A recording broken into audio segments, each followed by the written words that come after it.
Wait, aftermath. Water. Water? I'll get you No, water. it's right. That's okay. Yeah. Just get me a bottle. Yeah. It's on the floor. Okey-dokey.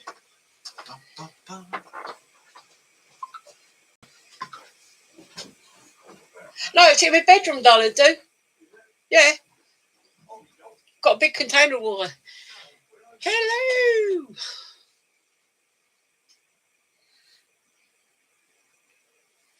Sorry, mix this on and get me some water. Just washed my hair. I'm feeling a bit like, yeah.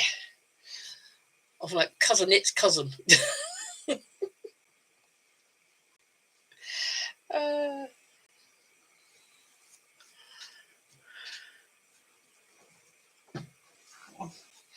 Yeah, perfect. Okay. It's more than enough in there for me. Yeah. Come, Will. Spin that back so we can wander up in and out as he wants. Hiya, Mister. Mischief, grab your Guinness. Well, it's getting a bit chilly now, actually, Lucy. I've been at a sort of, I've had a bit of an iffy day, so I find it hard to get warm, so I've spent a lot of time in bed with a puzzle book and the dog, really. Off colour day. Yeah. Me? It's the usual busy little self. I've been the usual busy little self. Yeah. Been busy. Hi, T. Hi, How T. you doing? Yeah, I noticed. I was pointing out to Mick before we came on that some of the weather forecast in parts of Ireland and a lot of Scotland are going to have some -4 degrees in the morning next week. So some cold ones. Stephen. Some cold ones. Now, do excuse me if I keep coughing this evening, guys. Got a bit of a tickly throat. Hello, log hoppers. Hiya, log hoppers. How you doing, guys? Yeah. Hope you're all good. I watched your swap out of your summer clothes, winter kit. It was interesting. Yeah, it was interesting. That was interesting. Yeah. I like the thoughts there. I like the way you guys think. It works well for me. Do excuse me. I've got to wipe the old goggles off because. Yeah, you've got to think about these things, the weights of everything. It's that's it. Especially if you're carrying it all yourself. What do you really need? Eating Kiwi. Punch table. Oh, and again, it's that thing you've got to think to yourself, what do you really need in any situation, whether it be a survival situation or if you're living a nomadic lifestyle, that you hone your system down to the most efficient for what you really, really need. And one of the things in the modern world we always get confused with is what do you really need? What do you like? What do you want? But what do you really need? And really, truthfully, it breaks down to simplicity, doesn't it? So, like the idea of both eating out of the same pot. What's the point of having plates and that? Some of the best meals I've shared with various groups of people around the world is being sat and everybody is eating from a communal pot, whether it be using a naan bread or some other form of bread. And again, so I know it's not everybody's cup of tea, but it's a very, very. I think your partner's right. You put things in a plate, it cools down really quick. You leave it in the pot it originally come from. Yeah. It's a great system. It's a great system. We're so much the survivalist. I mean, this more like prepping, and I'm into my herb law and that as well. So whereas I'm an out and out survivalist. It's what I've taught for 16 years within and inside and outside of the military. It led to me traveling around the world, learning from various peoples, techniques and systems. So I'm a survivalist. Whereas my mate Chris is a bushcrafter. So I learn a bit about bushcraft from him. Now people always go survival, bushcraft go hand in hand. They do. I don't think anyone wants their plates these days, do they? Really? But depending on where you are, I mean, it's different skills, abilities. It's whether you do it for a hobby, whether you do it for a lifestyle, like log hoppers, whether you actually live that system.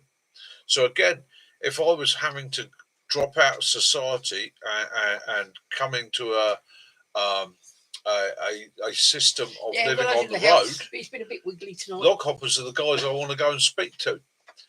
If I want to learn to live in the Amazonian rainforest, then I want to go and talk to some of the peoples that live there. So again, it's adapting to your system. And this is the thing with the human being. We're great at adaptation, but we're also great at wanting more and more and more, like a second Guinness or a third Guinness or a fourth Guinness. But the Guinness isn't really that important. Willow, it's more sweet potato, Dad, more carrot, Dad. Yeah, more sweet potato, more carrot. A little veggie dog. Yeah, that is, for some people, that would be the perfect dog. He's actually a vegetarian by choice, doesn't like meat. He likes his vegetables, he likes his lentils, his pulses, doesn't mind a bit of fish. But trying to get him to eat meat, I keep saying, you're a wolf. You're a wolf. I had a picture the other day I took and I shared on my Instagram saying, I think I've been conned. I think I've been sold a short-eared rabbit because he was sitting there eating pea shoots. No, he really does not. He's coming up 16 months old now, and he in the morning has a plate with chopped carrots, celery. And it's out of his choice. We started off with the usual dog foods, and then it was like, hey, this is like dog food. We go chicken breast, and I'm boiling chicken breast and brown rice, and I'm doing this for it and preparing. And people say to me, let him go hungry, he will eat. No, he won't. He won't. Now, 3 days in, he's starting to look at you all weak and weepy. Yeah. I'm not eating that. Not eating that. He will. He does like a bone from a steak bone. Yeah. What we discovered, what I think it is, because his breed is Tibetan, okay, he's a Buddhist. That's all it is. And I've got to live with his belief system. So a quick shout out, guys, a quick shout out. And I'm going to do it a couple times tonight. Ray. If you fancy a bit of viewing, Yops Outdoors has just stuck up on a video, and he's a new channel. Absolutely brilliant. He done Yops, thoroughly enjoyed it. Daz Outdoors, he's stuck up a video, absolutely fantastic, as have a lot of my friends on here. And again, if you're new to our Sunday Social, you'll see lots of names coming up in the chat. Most of these names have channels. Dive in. Have a look. Show them some love. Show them support. We've got everything that you would want to be interested in here. We have guys that live a wild lifestyle. Yeah. We have survivalists. We have preppers. We have guys like log hoppers who are nomads. Some of the only nomads in the UK live a nomadic lifestyle. Yeah. Any questions, ideas you want, dive over to their channel. Have a look. Ask them a question. One of the things about this community is we're all here to support one another. We're all here to share ideas, techniques, methods. One of the rules on this channel is I don't care about like foraging. Really, you pick the stuff. Yeah, it's foraging. It's YouTube foraging for those outdoorsy people. The only rules I have. Hi, Stell. I don't care what your politics are. They belong with you personally. I don't care what your faith is. Belongs with you, and your sexuality, your colour, creed, religion, and that's your business. And we choose to be respectful to all people. Eden, Virginia. Walks. After all, I have travelled the world, met many different people, many different systems. Okay, so other than that, we all get on. Yeah. Virginia, how are you out there in the States? I hope you're good, mate. Janet's with us. Benny's with us. Hello, Benny. How you doing? Owen, Stealth. Benny, your new woods. Love it, mate. Elusive, love it. Yes. Benny, you're the genius. You're I feel like a teacher. Right. Everyone's present. Right. Benny, present. Yes. Elusive, present. Yops, well done, mate. That was an absolutely brilliant video. I loved it. Janet, hi. Kitten Killer, hi. Let's dive back through. Obviously, Log Hoppers, hello. Elusive, hello. Mate Stealth, hello. Sticks, hello. Owen, Kiwi. Hello. Yeah, have I missed anybody? Kiwi, yeah. Kiwi, hello, mate. How you doing? Right. Tickly throat. I've got a tickly throat, so I'm going to have to lubricate it with some Guinness, I'm afraid. So. I'm on the good old water. I know it looks a lot, but I need a lot of water. No more angry beavers, TJ. Good evening, Lee. We're on to the next one now. We're coming up with what's next. Lee Roberts, hello, mate. Yeah. Maybe a Faye, but it's knickers in a bunch. Knickers in a bunch, yes. A Faye, yeah. Possibly. Yeah. Hi, Lee. Hope you're doing well, mate. I think I'll drink WD-40. Roman Ray, I expect he's out there somewhere. I hope he's having a good one. Living Lavu, hello, mate. I hope you're doing good. Obviously, to my mate, Mr. D, who's probably busy around the Goodwill somewhere today, but he's usually listening on his phone. Mr. D, very covert gentleman. I'm hoping to get out and meet up with very, very soon. So, Living Lavu, I don't know if you watched my last video that I did on nettles, but the next video I'm doing is actually a recipe, and it's a Somerset recipe for rabbit. From about the 1800s, I believe. No, not quite as old as that, but it is an old recipe. That one, yeah. So yeah, I thought I'd put a bit of meat out there for you, and of course, yes, Kitten, I will be doing the beers and wines that can be made out of various bits and pieces. Well, that's it. And again, beers, wines. When you look back traditionally, it was a way of making your water cleaner. It was a way of making your water safer to drink. They didn't quite understand the science behind it, but not only did it make your water safer to drink, it made you grin a little bit more. I should be doing that this probably Tuesday. Well, it'd definitely be out this week, the bunny one. Yeah. Hi, John. How you doing, mate? Bunny cooking. Yeah. Winner. Yeah. Oh, yeah. See, I can't stand the smell of it. If push come to shove, I'd eat it. But me personally, I'll eat most things. I've eaten ostrich and kangaroo, deer, pheasant, anything really that's furred and feathered. But I just don't like the taste of it. Yeah, it's an individual choice, isn't it? You can't. Yeah. You can't. Everybody's got their own tastes. I've got mates that don't like jam, but I can eat jam by the spoonful. Yeah. I love ox liver. Everyone goes, no, you got to have lamb's liver. No, I love ox liver. I can't eat lemon curd. No, it's not lemon curd. Used to love it.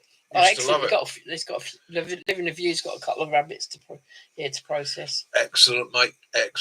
Can't go wrong with that. And again, free duck eggs. Can never turn it anything free. Like I said about the pumpkins the other day. If it's free and you can use it, take it. Use it. Soup, pie. Yeah. When I used to do a lot of rabbit shooting, and basically what it was, where I worked, I had 1,600 hectares of land to look after, and within that land I had to control the rabbits. I had to keep when I first went in there, you couldn't move the rabbits. I had to bring their numbers down. That was one of the duties I was given. So it was out nights, night after night after night, especially now that the nights are drawing in a bit. That sounds a good idea, Cujo. With a lamp, red lamp, rifle, knocking the bunnies, and it got to the point where I couldn't supply the local game dealer with enough. He was like, I've got enough, mate. I've got so many people supply me rabbits, so I was ending up with a surplus. Now I won't waste. If it's a case that I can only use 10 rabbits, I'll only shoot 10. Okay, I won't waste it. It's a living creature. Cujo was saying, have you tried eight leg chicken? It's a chicken cooked with 6 rabbit legs, so everyone got a leg. Lockhoppers, poor lockhoppers. They got a squirrel today, but the dog got it before they did. Our neighbour, she's actually from Suffolk. Yeah. And she was telling me the other day that she used to go to a bed and breakfast near her auntie's, and the lady used to do turkey eggs, and the turkey eggs are big. Yeah. But they're quite rich. So if you don't like a rich egg, then probably not a good idea to try it. But waste not, want not, and it is. Yeah. Well, that's it, isn't it? I mean, I used to all my surplus rabbits. I actually ended up with the estate I live on here is what they call a GLC estate. So after the Second World War, they built this estate. I never tried them. I was going to try them. They can move people out of the East End of London, and I ended up when we first moved here 30 years ago. Most of our neighbours were quite elderly, weren't they? Yeah. There was a lot of what I'd call cockneys Yeah, and they were lot of London girls. really real characters, absolutely brilliant. They were so welcoming and lovely. But when they found out that I was shooting rabbits, God, bro, oh, Mickey, you got another fucking rabbit! Oh, another fucking rabbit!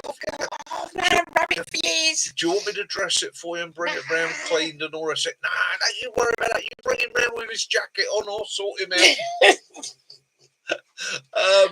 Lovely, isn't it? And it was great, and it was nice because it meant you I'd didn't want rather to be give taking away. things. You didn't want to be shooting things for no purpose. It was I was able to bring the numbers down. Evening, Mac. Yeah, help them out a little bit with their pensions, and they never turned down a rabbit. Never turned it. In fact, it actually got to be a bit of a pain in the end because I'd come home from work at the end of a normal day, and I'd be walking up the alleyway, and it'd be like, Mickey, you got a couple of rabbits, have you? And I'd be like, I haven't got any rabbits tonight. Oh, blimey, I don't know what I'm going to do for my tea. I'll get one out of the freezer for you. I said, if I had a chance to try a turkey egg, I would. I've eaten duck eggs. Yeah, I just think it'd be Goose quite eggs, nice. so it's like anything like that. Yeah, I suppose I should imagine it'd be nice to make. I should imagine if you made something like a quiche, a rich egg like that would be yeah, or baking. If you were making a cake.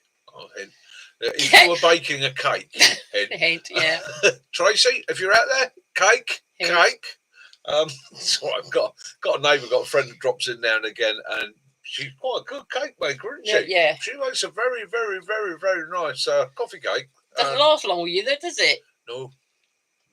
No. You can see I'm wasting away. I'm shedding pounds. Yes, I'm shedding pounds. In actual fact, guys, I'm shedding pounds. I'm now at 14.8. I've lost just under a stone. I lost 3 more pounds this week. Yeah. So, yeah. That sounds nice, elusive. Yeah, perfect. Nice. Yeah. I wonder how many people. I mean, as a kid, my granny used to take us out. We used to go blackberry in. We used to go hazelnut in, and people really don't. Yeah. We used to walk along old disused railway lines. There's no chance of anything being sprayed because they're all sort of horses in the fields, and it was disused railway, and you used to know all the hazelnut trees and the little copse and that, and gooseberries. I love gooseberries. Drop my phone, mate. No, got it there, mate. So, well, let's get on to the other thing then. So, right, mushrooming. I get people again. I have had people get on to me, Mick, when are you going to do mushroom fungi foraging? Right. As I said in the past on the channel, one of the things I'm very strict about here is I don't want to give wrong advice. So I'm very, very cautious and careful. Now, I'm not a mushroom expert. My daughter-in-law, Tessie, who's Czech, she can walk into the woods and tell you where the edible mushrooms are going to be before she's even walked into the woods. But she's done it since she was a small girl. So I'm very, very careful on what I'm sharing that way because, one, I don't want to cause somebody else through my inability to explain properly to have an accident. The other thing, perfect, and I know some of you will understand what I'm saying here. What I'm trying to do, it's not that I don't want to encourage people to forage, but I don't want to share. It's one of those things. It's people have to be responsible. They're foraging, and I find people within our community and our sort of mindset have a great idea to being sensible. We understand. Don't take everything. Allow it to grow. You want it to spore. There'll be more next year. Manage. Don't strip everything off the bush. Leave something for the birds. We all get that and understand it. What I don't want to do is put advice out there that's going to lead to somebody stripping it. Okay, I know it sounds a bit tight, but that's just it. Yeah. I'm very worried about it. So in my own little woods today, or yesterday, I found amethyst deceivers, or what I think are amethyst deceivers. Now, I'm not a mushroom expert, so I had a little bit of video. There's a short up there about that. I'm pretty sure they are. And they are edible. Apparently they're not a popular edible. They're not the best flavour in the world. And if you're on ground that is high in arsenic, then they can become toxic that way because they hold the arsenic within them. So again, there's a little bit to be learned and more to figure out. Yeah, Cujo, our son, our youngest son, he lives in the Czech Republic. His girlfriend's Czech, and she's an amazing cook. But her family have their own vineyard, and they grow apricots, don't they? They are one of the biggest producers of apricots in their particular part of Czech Republic. Living Lviv, birch polypore is one I harvest every year. I harvest myself 2 or 3, and it's one of the things I use to keep my immune system up. I make a polypore tea if I get really ill through the winter. Son bring around a puffball once. It was like a basketball, wasn't it? It was huge. Lasted for ages. Yeah, obviously Tessie, she's from the Czech Republic, so she dried it all and that, and jarred it all, and yeah. Yeah, Life's a Hobby had a bad experience with the mushroom last week. So again, it's one of those things. We're at that time of year. They're out there. Please, guys. Benny wants to know, how long do you dry your polypore for? I've had tea made out of it when I'm feeling pretty. Benny, all I do with my polypores, I bring them home, and whilst they're still soft and supple, I cut them into cubes about the size of a sugar cube. I get a large needle, piece of thread, and I thread them on and I hang them up. Pretty much like I do the chilies, and just let it air dry. Which I'll still, yeah. If you then want to make a tea from it, you take a cube off, drop it into water that's not boiling, just off boiling, let it sit for 10-15 minutes, okay? If you're really, really ill and you really want to go mad, drop a honey, little drop of brandy, and just let it simmer over gently. Yeah. You don't want to boil it too hard, because what you'll end up doing is actually losing a lot of the goodness. It's not actually bad tasting, is it? Even without the it's honey. It's a bit bitter, isn't it? If you like bitter flavours, bitter drinks, it's not too bad. But it is a real immuno booster. It's very, very good for you. In a curry, why not? Yeah. I mean, I don't really like. I don't like honey. Yeah. Because it's too sweet for me. Yeah. But I've got a sweet tooth. But I like a bit of lemon in it. So. Again, as Lockhart just said there, eat them in a bit of curry, right? Do you know what? This is one of the things that I've 16 years of teaching people survival techniques, and the amount of times, and don't get me wrong, I've taught some of the more severe survival techniques. When you start looking at creepy crawlies and things like that, and the amount of times I've come across people and they hit that wall and they go, "Oh, I'd never eat that. I would never eat that." And I go, "Do you know what? You would." They go, "No, no, no." I said, "No, there's a difference between eating because you're enjoying eating. There's a difference between eating because you're feeling a little bit peckish." Stephen wants to know, but in starvation, you'll eat anything. Is there any calorific value in mushrooms? They're good. Protein-wise, they're good for protein. Depending on the mushroom, some of them are good for vitamins and minerals. Other than that, it's not a massive calorific value in a mushroom. You're not going to put fat on eating mushrooms, okay? But at the end of the day, when you're looking at a balanced diet, so you're looking at getting protein, you're looking at getting amino acids, which you're going to get amino acids in the mushrooms. So again, when you look at vegetarian diets, you're looking at, what's the stuff? Corn. Yeah, corn. Yeah, corn. That comes from a fungi. So again, you can use it as a substitute. You can use it as a system for carrying as well. Mushrooms are very absorbent, so you can absorb a flavour in a mushroom. You can also absorb things like sugars, energies. You can put small ingredients with it that will dissolve into it and use the mushroom as a bulk. In a lot of diets, when we look at, not so much today, but we look at subsistence diets like the Chinese diet when you go back to the 1970s. I call him Mike, but it's Mick. But a lot of people were starving. So it was, rice was the bulk, which really has bugger all in it, okay, apart from carbs. And then you would add things to give intense levels of vitamins, minerals, and flavour. So when you look at a Chinese dish, you look at something like cooked rice. Actually, when you break it down, you're getting the maximum out of it and filling the stomach. It's like the nettle tea. That's good for your sore throat, but it also helps your passages in your lungs and that to expel all the I hadn't thought of that, Lockhoppers, and you're exactly right, actually. It's one I've never actually thought of, and you're spot on. And again, nature has the answer every time. Nuts and mushrooms coincide with one another. You'll get the fats from one, the protein from the other. Brilliant, great. You know, and we always come back to that. Nature will provide. Okay, you just got to know where to look, how to look, and be a bit respectful about it. And usually, it'll get you by. And when I say get you by, it might not get you by. You might lose, as in comfortably. You might lose weight. You might lose condition. You might start feeling a bit rough. It will keep you alive. Just picking from natural things. Well, at the age of 6, I started on having eczema, and I'm 59 now. And I was having so many steroids and creams as a kid and tablets, wasn't I? Yeah. It was just making my skin so thin. But when I started, I was told to try some evening primrose. I'll tell you that every day now. I've got no eczema. It's gone. It's a natural way of doing it rather than taking all the creams and steroids. Yeah, nature has the answer. And again, people often sort of say to me, "Oh, you're an expert, Mick. You know what you're talking about." And all that. Yeah, I know what I know, but I'm not an expert, so I don't put. I'm very cautious about foraging advice, and again, because if I get it wrong, or if I don't explain it correctly, I might be showing you the right thing the right way.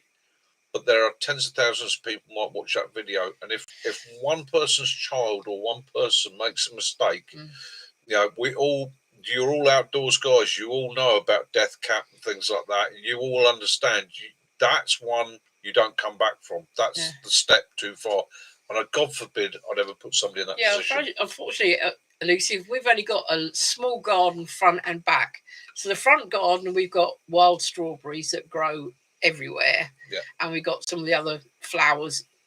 But mainly at the back is where I've got raised areas so I can get to them easy enough. And we've got herbs. We've just got herbs everywhere, but we've also got salad stuff. We have hanging baskets, tomatoes usually. That we garlic, got chives, blueberries, rosemary, sage, thyme, oregano, anything like that. We can just pick and add to our thing. If we had a bigger garden, then we'd have more. But the other thing is, nature is our garden.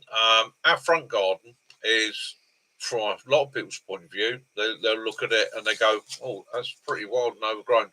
In actual fact, there's quite a few people around here have now cottoned onto it, and they're like, "Blimey!" So he picks the dandelions, he uses the dandelions, he uses the clover, he uses it. Yeah, everything in there is either edible or usable. Yeah, even the roots. Yeah. Even down to the nettles. There's Cass's video the other day with nettles. You know, we're brought up to hate nettles. Oh, I hate the sting of nettles. However, chicken. Right, question there. Chicken of the woods, is it found only on birch? No. Chicken of the woods will grow on pretty much most trees, including yew trees. Okay, now if chicken of the woods is on a yew tree, I wouldn't suggest harvesting it because of the toxins within the yew. And with a lot of fungi, it can pick up some of the toxins that are in the wood. However, the majority of times, chicken of the woods is safe. Now, the reason I give the warning about yew trees is just being under a yew tree can cause you issues. Okay, their pollen's toxic, their bark's toxic, their sap's toxic. So again, just be aware of that. So it's like a silent movie for her nan then. Yeah. If she doesn't listen to your swearing, Benny, then she the whole time. Lockhart was saying he survived you. Yeah. Yew is such a pretty wood, though, isn't it? Lockhoppers, did the yew give you? Was that obviously eating chicken of the woods? Did you get any reaction to it, or were you okay? Because I've never had it off of yew myself, although I've always been warned. I worked in forestry for about 4 years, and I was always warned when it came to foraging, don't take it off the yew. Look around, find it off the birch. In fact, we used to work with a guy that used to go and he would watch a chicken in the woods till it was sporing and then transplant it to other places. And basically by cutting the sporing sections out and putting them in other places to encourage it to take there. You were saying, Kit Gill was saying that laurel trees are the same as well. Yeah. Not wrong with playing dangerous occasionally. Yeah. And again, that's another thing you think of. So Benny, here's a thought for you, Benny. You were talking about your new woods, and I love your new woods. So here's a thought for you, especially this time of year. You can do this. Start thinking about the tactical mind. So you can transplant brambles. Okay, it's the same as the birds. You can dig the young brambles out and start planting them in places now, whilst they're broken down in the winter.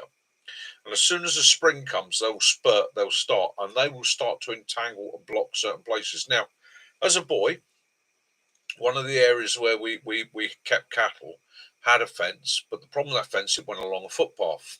Okay, that footpath became a pain in the arse because people would see a corner, climb over the fence, cut the corner. So what we did, or what my father did, was he planted brambles along that fence. Okay, he encouraged the brambles to grow up over the barbed wire, and all he'd do for about 5 weeks, it was literally walk out, take the fresh shoots of the bramble, wind it around the barbed wire, and he trained that bramble down that fence. Yeah, it encroached a couple of feet, but one of the things he said to me is people will climb over a barbed wire fence, they won't climb through a bramble bush. And all through my life, I've done this in places where I don't want people to go. I will plant, it's like hawthorn as well, isn't it? Bramble, put the bramble in there. The bramble becomes a great environment. Rabbits love to dig underneath it. Gives me fruit, and it discourages people from coming into the area where I want to be. And you can do the same with stinging nettles. If you find the stinging nettle clumps now, where they're dying off for the winter, if you carefully dig them out, take the root ball out, move it to where you want it, plant it in, next spring, those nettles will take over that area. So you can create natural barriers, natural ways of saying to people, don't come up here. Yeah, they don't say go there, and dissuade people. If you've got honey beehives, have nettles around your beehives because it stops frogs from eating your bees. Yeah, nature's own barbed wire, and you know it's a good and simple way of doing it. Yeah, exactly that. And the other thing is, I like. Right, I can get into this. Right, so a long time ago, building OPs or observation points and that, you would look at tunnelling in under things like bramble bushes, but you can encourage a bramble bush to grow up over things. You can actually build a frame and encourage a bramble to grow over that. And so literally the whole bramble bush hides it. Yeah. So again, if you're thinking long term, if you're thinking I'm going to be there for 2, 3, 4, 5, 6, 7, or 8 years, you could actually start frame or something. You start working with this process now. And the other thing is, once a bramble bush gets big enough, you can literally go along and clip out the inside. As long as you put a wood frame up using hazel or whatever you've got to hand, you can clip away the inside, train it so that you have a hollow inside and a bramble outside, and it makes awesome camouflage. Yeah, Lee, I've fell foul of a few brambles in my time. I remember we'd gone to the woods for some so for some reason we'd gone to the woods, and I was moving along in the dark, and I had a torch, but of course I didn't have it low enough, and I fell flat right in the mud. Yeah. And the other one you get, I remember as a kid that I hated. I got it right across the back, wearing shorts as a nipper, and one of the ponies dragged me through a hedge, and a bramble caught me right behind the leg, behind the knee. And as the pony pulled me across, it drew me along the bramble. Oh, I can still remember the day. That gave me hell for weeks. I remember my leg open. My uncle's farm. My uncle wanted to.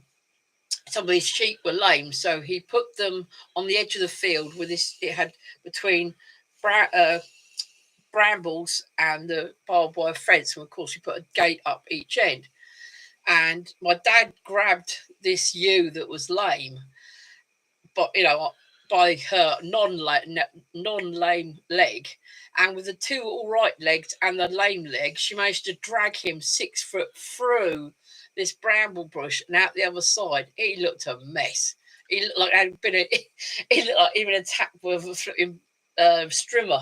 Talking about prickles has just reminded me of something I haven't thought of since I was about 16 years old, and it's the reason I not only got the cane, but I was banned from going out for about 2 months at school. I literally was in detention for about 2 months.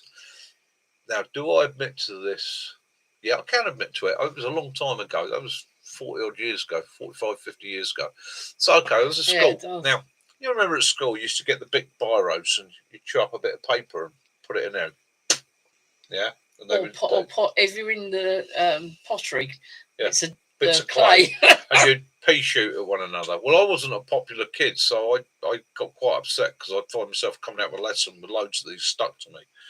And I decided to get my own back. So I spent about 4 days taking blackthorns off of a bush, wrapping them with cotton wool, and put them in a little matchbox and took them to school with me.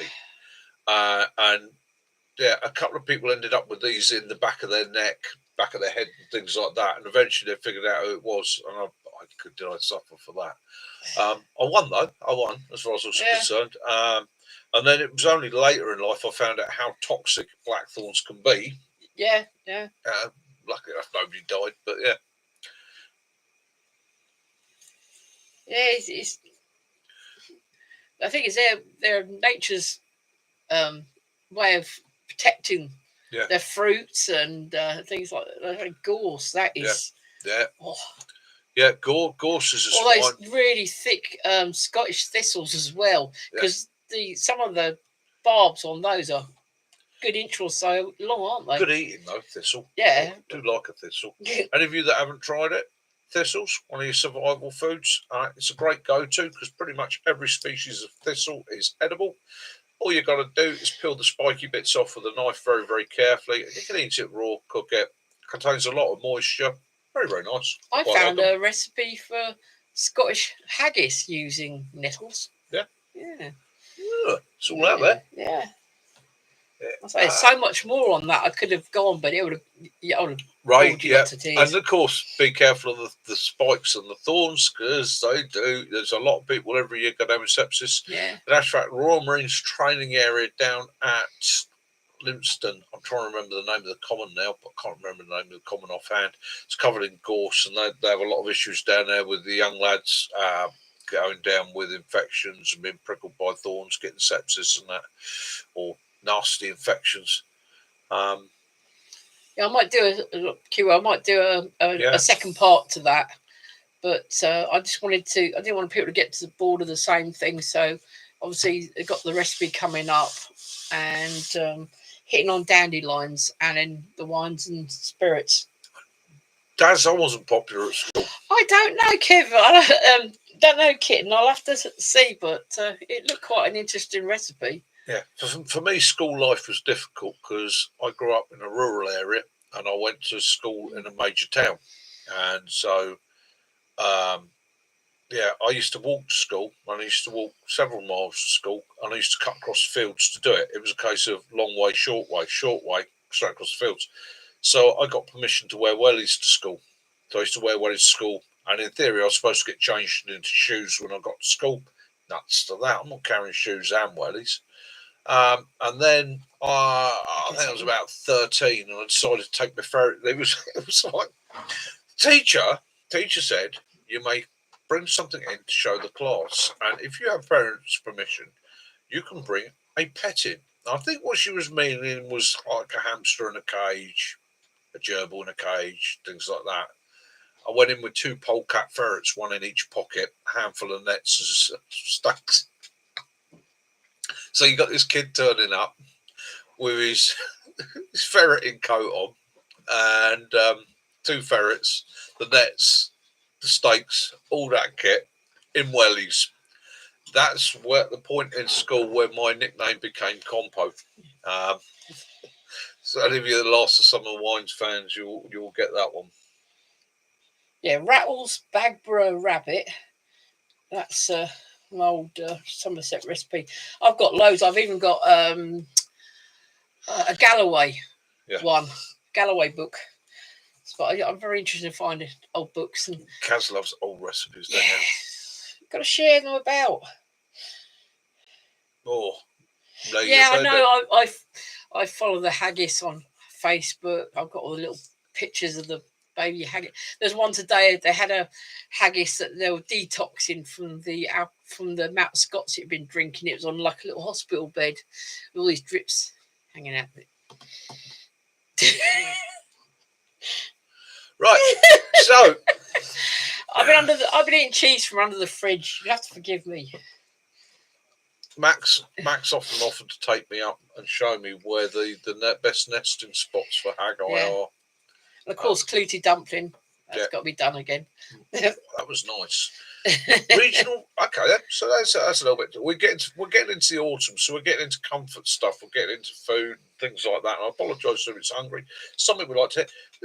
So let me know what are your go-to winter dishes? What are your go-to comfort foods? What are your local traditional maybe dishes? Like in Scotland, we have clouty dumpling. Down in the West Country, we have things like saffron cake and so on. What is it where you come from? Because we've got such a diverse group of people here. What's your favourites? What I've got coming up for next month is Catton cakes. Right, Cattontaig is a feast to mark the end of plenty and on the onset of winter. It's said to have been celebrated in Somerset on the 24th of November, on the eve of St. Catherine's Day. St. Catherine, patron saint of lace makers, gave her name to these cakes shaped like a wheel on which she was martyred. So I just thought that would have been quite a different, sweet, nibbly one. There you go. Yeah, elusive. Yeah, get that pasta. Your granddad was Italian. Your mum's side. Yeah, it's good carbs, good warming food, good energy food. Bob, pizza. Can't go wrong with a bit of pizza, Bob. TJ, when hunting haggis, if you miss on the first try, stay in position, wait for it to run round the mountain for a second attempt. All you got to do is trip it on its third leg. Kiwi, ice cream. Yes, kiwi, ice cream. I get that. Oh, yeah. Oh, Bourvest. Yes. Oh. We're lucky. We've got about 6 miles away from here. Yeah. We've got the Iron Bull Roadhouse, which was a pub, and the gentleman who bought it is from South Africa.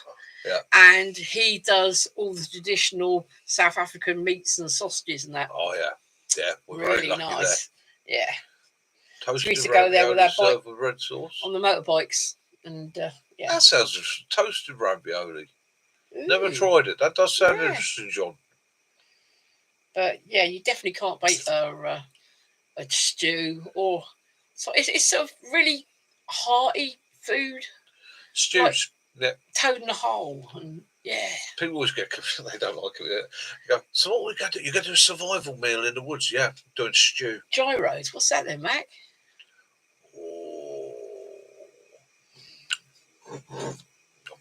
So I always go with a survival stew. So let's face it, you can put anything in a stew. Anything in a stew, you can keep it hot or better Greek. Everyone, it's like pasties.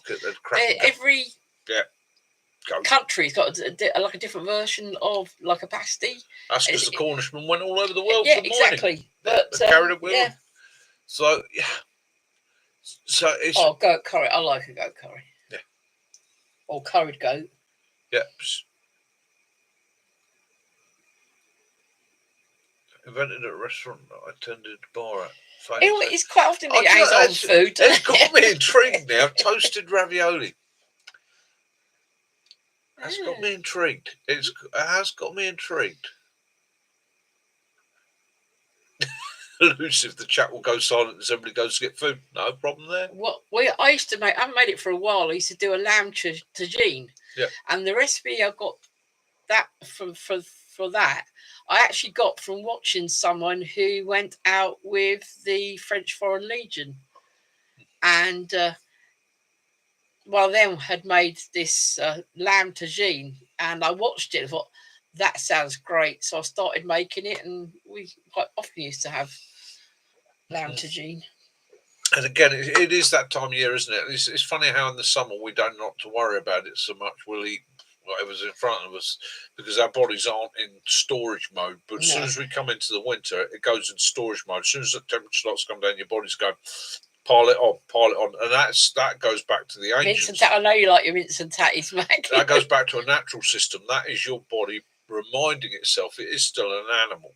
Okay, it's going, winter is coming, start storing, start putting the weight on, start putting the fat on, and that's why you tend to find, like, through the summer, I can just handful of lettuce and I'll keep going. My granddad was from London, so it'd be in pie and liquor, and mash, or eels. I'm at that stage now, we're at that time of year where the old body sits there sometimes in the evenings and I'm being good because I'm trying to lose weight and my body's going, yeah, you want some mashed sweet with that, with lashings of butter and loads of pepper, and you want some boiled spuds as well. Hi, Baz. That's the only thing in it. It's yeah, nice stew. You can't go wrong with nice stew. Pie and mash, yeah. So Daz is cooking on the next camp. Excellent, Daz. We'll hold you to that, to Daz. Daz will hold you to that. The officer said you're cooking pie and mash at the next one. Peanut butter sandwiches with banana and salt and vinegar crisps. My favourite used to be grated cheese, twiglets, and peanuts. TJ, you're wrong. You're just wrong, mate. Can't take bananas on camp.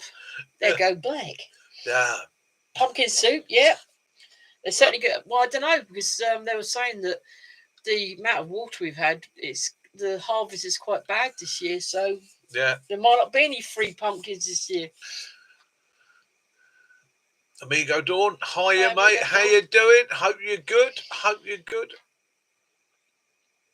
Cheers, Sticks. Appreciate that.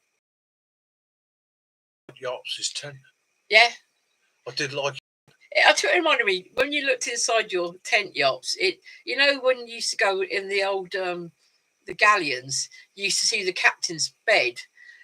The markings on your tent are like, so I saw that marks and I thought, it reminds me of the captain's bed. Sugar Sarnies. Bosun Dan. Hey, hi, Dan, Bosun. how you doing?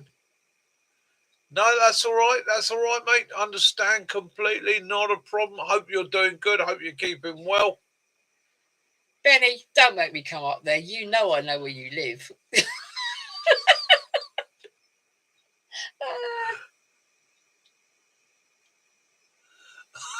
Oh dear. Bacon grill back. Is that the one that comes in a little tin? Yeah. They're like,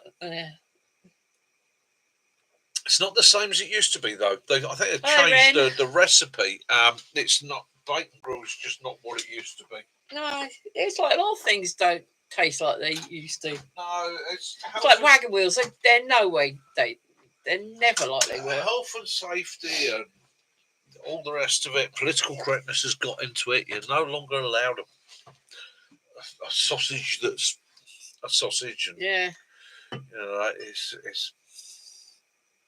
Yeah, take it easy, Dan. Have a great week, mate. Enjoy yourself. Be good.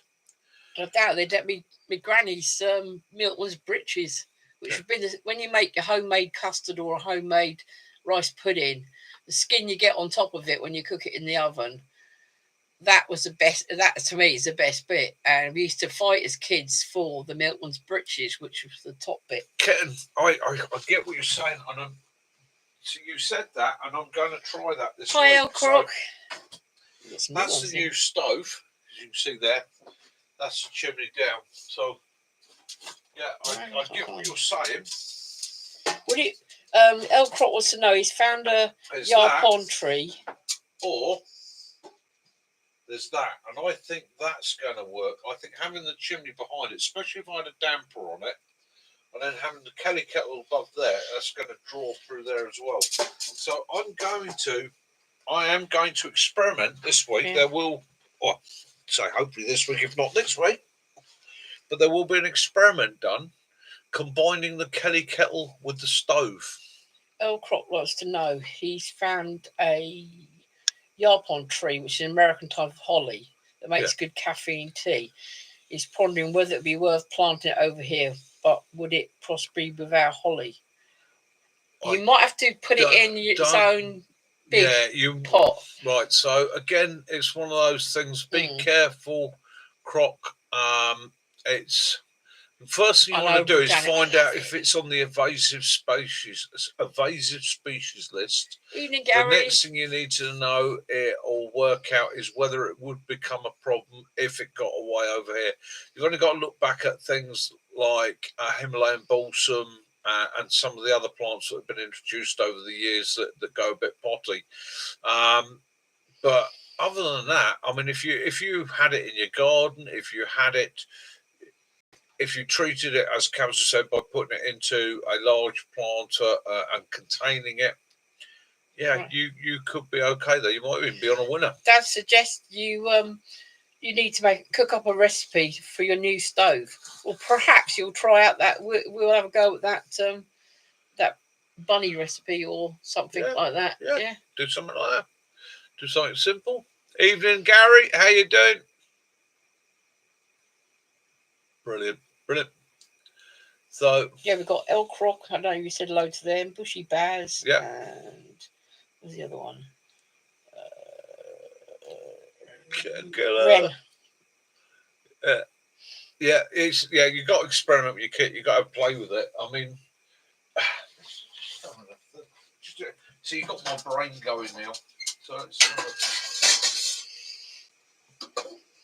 true. I'm just wondering if I can make an adapter. I'm sure you can knock something up in your man cave. Oh. So as soon as you said that, Kitten on his thing went, I like the way he thinks. Ooh. An adapter. Put the chimney on there, take the chimney off. I have to wear a pair of gloves to swap the chimney over, but that's the only thing that the gloves they sent in with that stove. They're even too small for my hands. They are. Yeah, it's like a child size. You get those magic gloves that grow. They are heat proof. Yeah, but you've got to get your hand in it first.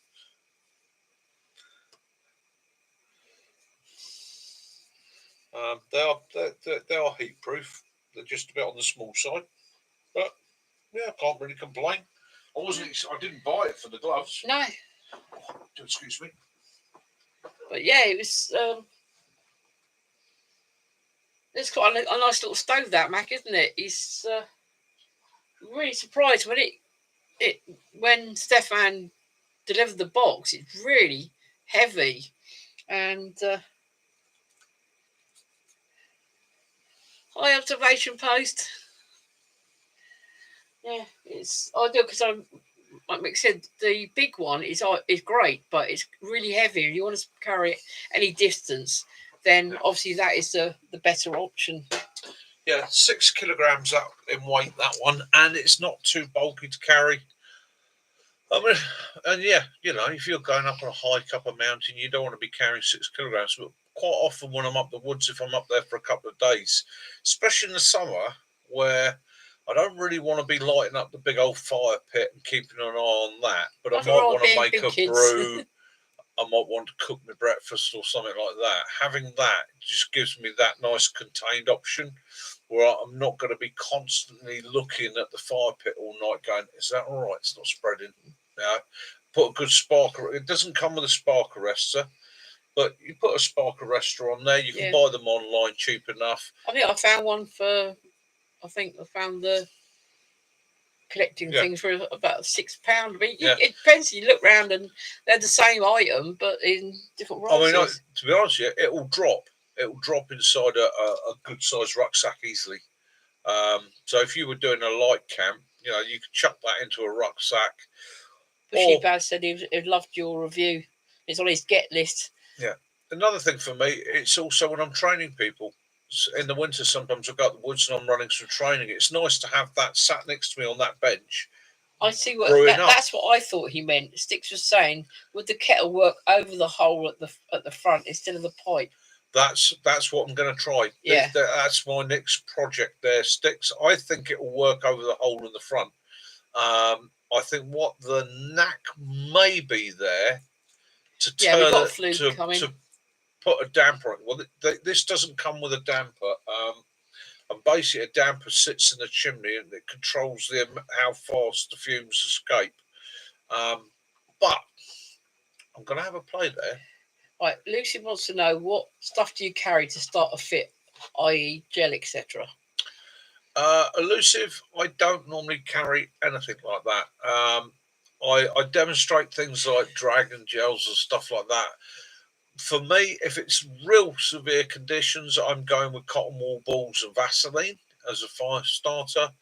I've always got those in a little tin as a backup, but invariably I like to try and go with natural materials. I like silver birch, like everybody does. Nettle fibres, they're brilliant. They'll take a spark dead easily. Fat wood, things like I like natural stuff. I like to think that what I'm using is putting back into the environment as much as possible. If I was chucking a kit together as a survival kit, I always throw in a couple of the dragon gels, a couple of those in the bottom of the bag just in case. And they are really and truthfully, if I'm out and something happens and it no longer is me playing and having fun, conditions change and this is now a life or death fire, I won't fanny about going with all the other methods. I'll get a dragon gel out and I'll use that to get a fire going. Always have that reserve backup that is your get out of poo piece of kit. Al Croc was saying that he said that about the stove. He said he's seen lots of folks making dugouts and brick or mud stoves that need extra metal door on top. Perhaps a little cheap stove like that would be encased in cob and mud to do the same. Well, okay, so we were discussing, Jason and me were chatting today because Jason's a van dweller. Okay, he lives in his van dweller. He's going to get one for his van. Now, if I was using this in a location on a regular basis, whether it be in a tent, shelter, improvised, or whatever, or under your bramble bush, right? Or even under your bramble bush. Now, what I would do with this is I would sit it on a concrete slab or 2 courses of bricks, and I would build bricks around it. I would turn that into a Russian oven. So basically, what you do is all the way around the metal box, with the exception obviously from the top that you want to cook on, you build out like bricks. You have them underneath, round it, round the back, round the sides. If need be, you could put a course of bricks or a slab on the top. But it's saying if you used it in those, what is it saying about the underground thing? You know, they dig a hole and make their. That's what he's saying. Have that instead of a cob one. Yeah. And use the stone, use the bricks and that to heat up, and then let the heat out. I never thought of that. Right. So the wax on Baby Bell.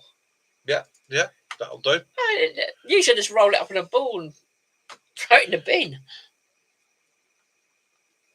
Yeah, John's got fat wood, and in the video that I did this week, so I turned around and I made the statement, which a couple of people got back to me and go, "Oh, it's not really true, is it? I live on a mountain."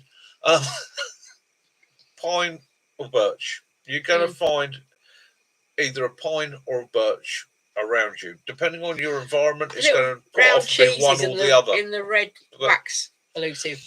Yeah. You get little nets in the fridge compartment of the supermarkets. Yeah. Dakota fire pits. Dakota fire pits are brilliant, awesome. It's a great discreet way of having a fire. It's a great discreet way of cooking. Good idea, Baz. You can use it to provide heat, but it provides heat vertically, so you need to find a way of spreading that heat. So a tin roof or something like that will help you there. But it's practically as a survival fire, Dakota fire pit. No, it's from a military point of view or a covert point of view, yes. For a survival fire, not so much. Not so much. Unless you're out on the plains of Dakota, it's extremely windy, and you are going to huddle around this thing. You can use it for warming stones, and in a lot of survival situations, that's what people do. Their fire is for, they use a small fire, they warm rocks. Because we always think about fire. Fire's great. Fire keeps us alive. It does all the time we're awake to keep feeding that fire, but at some time you're going to lose energy, fall asleep. You've got to find a way of storing that heat. If you can store it in stones, you can store it in rock, you can store it in clay. John, we use tortilla chips the same. I suppose, Ray, you could also, because this time of year, that's when they started doing like the cheeses for Christmas. So a lot of the they call them chucks, don't they? Chuckles. Yeah, truckles. Yeah. The little chuckles of Gloucester and cheddar. Well, that comes in wax. Yeah, any wax, paraffin wax, beeswax, any wax you can get your hands on. And let's face it, cheeses are usually kept in an edible wax, so it's not going to be a paraffin wax. Yeah, you don't want to nibble on your yog. Yeah. But at the end of the day, you should never really throw away any wax. It's.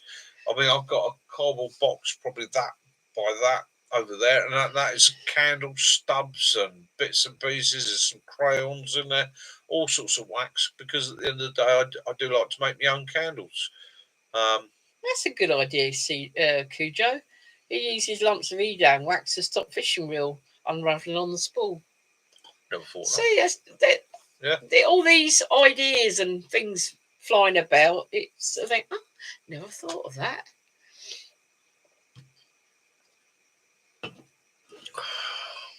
Yeah, it's just people. Oops, you got a bubble in your Guinness. Yes, because that one's freezing up. I am not. You're singing the Baby Bell tune in your head. What does I let that one sit for 5 minutes? Yeah, that's defrosted this time. Yeah. Hello, Willow. Hello, Willow. He goes, hello. Do you like Guinness? Hey, Willow. Oh, God. Did you like the Guinness? Well, I'm a vegetarian, but he likes Guinness as well. Got good taste in you, mate. Did you like the Guinness? Is that good? Is it good? Did you get frothy in your made mouth? You go wide-eyed? Shih Tzu with Guinness. Oh, dear. Right, so where have we got to? Where have we got? Many minds are better than one. Exactly. I'm going to make a hot tent stove from Beankins, yeah? Yeah, Benny. Yeah, do it, mate. Do it, mate. Improvise. It's like Jason gets the big catering size tin. Clay. That's the one you want. Yeah. Right. Bean tin coated clay. So one of the groups that I used to work with used to have to do improvised cooking. So they would basically training military chefs what to do in certain environments, and they would do improvised cookers. So they used to build ground cookers and things like that, improvised ovens and stuff. And in a lot of cases, taking something like a bean tin and then burying it, coating it with clay, and then so you're slowing the heat. You're getting the heat in it, building the heat in it, but you're slowing it down. It's not too vicious. Lots of things like that. Dad, try it, play with it. Yeah, you got to try it. Like catering size tin. Yeah, for anybody who doesn't know, Benny is our genius when it comes to improvised cookers. He's a tin man. He is the tin man. Yeah. Yeah. I'm trying to remember her name. Dorothy. Dorothy would have loved him. Yeah. Yeah. Yeah. As along with Toto. So yeah, it's play, guys. It's literally. Do you know what? That's one of the secrets to this. People that taught me, people that I learned with, they said, go out and play, go out and try it, go out and give it a go, go out and experiment with it. And this is one of the problems today with technology is everything's online, everything's there. But people spend too much time watching. Please don't go away. Carry on watching the channel. And not enough time doing. And it's a case of you know, go out and play with it. It's the cooker, the Kelly kettle. Kettle Killer threw that to me. I think it was last night in a comment. And as soon as he said it, I went, That's bloody good. Got to give that a go. You know, I'll try it. I won't take the credit for it if I do it. That was his idea, but bloody good thinking. You what? You want some more Guinness, don't you? Yeah. You little face. So,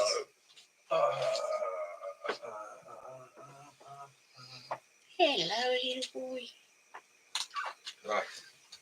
About that size tin's what you're looking for, Benny. The old catering baked bean tins. So I'm just getting that off there because I don't want him getting that.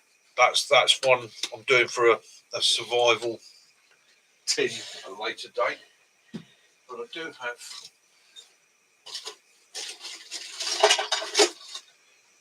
There's that one there. Now, I can tell you how to get hold of these, Benny. Right, get to your daughter's school. Yeah. Go speak to the catering caterers department. lot. Yeah, they will literally give them away to you. Excuse me, I'm just going to... Willow's been finding bits of, stuff he shouldn't be getting hold of.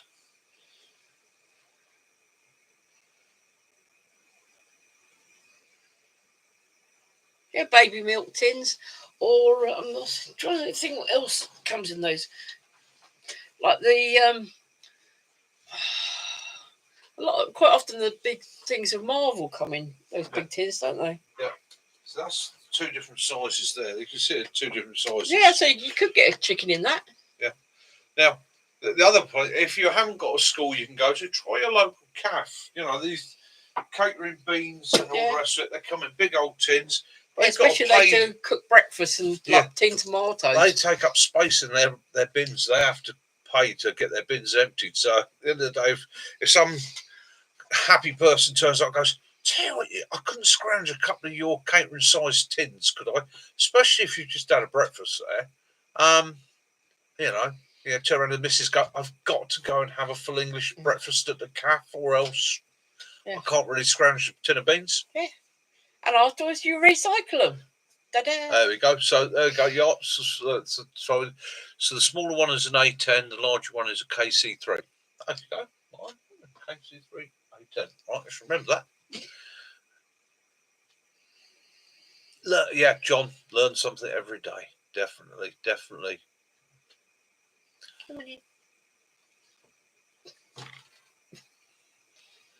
You've been a twat. I tell you what, just like making chimneys, isn't it? If you're building a covert fire and you're burying it, using bean tins and that, slicing them, layering them, making your own chimney, camouflaging your chimney. Yeah. How much can you play with? How far can you go with this? How it's just imagination and then applying the imagination to a little practical thought and see how far you can go. He always used to say to me, I don't understand how a blacksmith can make stuff, how you can visualize it and make it. Well, that's exactly the process. What do you need? Imagine it, go out, play with it. It might fail a couple of times, but the more you play with it, eventually you can perfect it. And then once you've perfected it, everybody sits there, pats you on the back and goes, that's genius. You're after Dad's Guinness, aren't you? Are you after my Guinness? Yeah, look, you can see him on the screen. Are you? Oh.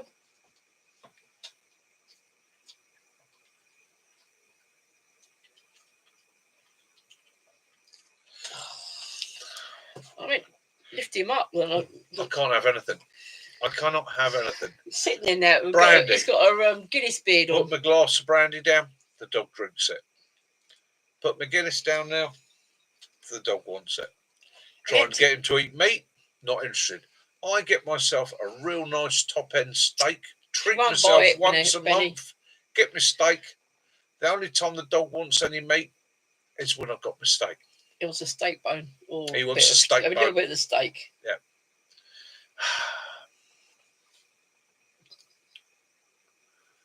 Yeah, well, he nicks my salad. I think he needs to go to some AA meetings. Yeah. He rather likes gin as well, doesn't he? And vodka. What did Dad drink the other day? Port.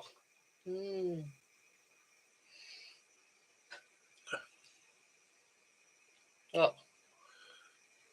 Yeah. exactly that. John Kennedy's right there. Never hurts to ask. People, how do you do that? I'm always asking. I meet a landowner. Don't ask, you don't get. I meet a landowner. I have a chat to him, tell him what I do. Sometimes I get down their nose at you. Sometimes I go, oh, that's interesting. If they say, oh, that's interesting, go, well, I'll tell you what. How about I'll come up and do a bit of a wildlife survey for you?